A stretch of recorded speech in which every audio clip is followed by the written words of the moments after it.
اندر کوئی ایک ایسی نیکی، کوئی ایک ایسا عمل جو آپ نے کسی انسان کے ساتھ بے لوث کیا ہو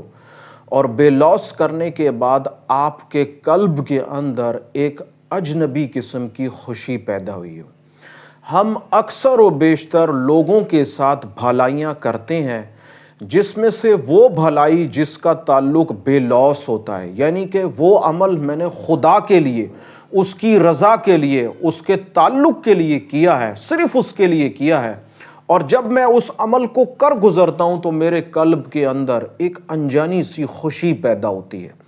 اب میں آج آپ سے یہ سوال کرتا ہوں کہ زندگی میں اگر اس قسم کی نیکیاں آپ نے کی ہیں تو کیا کبھی آپ نے اس خوشی کو محسوس کیا ہے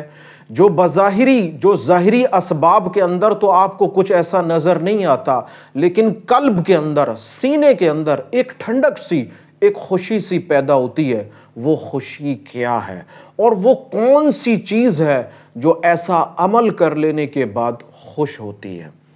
اب ظاہری اعتبار سے اگر آپ دیکھیں کہ آپ نے مالی اعتبار سے کسی کی مدد کی ہے اور بے لوث ہونے کی بنیاد پر کی ہے، یعنی کہ آپ کو اس کا کوئی بدل نہیں چاہیے، آپ کا اس پر کوئی احسان نہیں ہے، بلکہ آپ نے یہ صرف تعلق مع اللہ کے لیے، خدا کے تعلق کے لیے میں نے یہ عمل کیا اور کر لینے کے بعد میرے قلب میں خوشی پیدا ہوئی، تو بظاہر تو میرا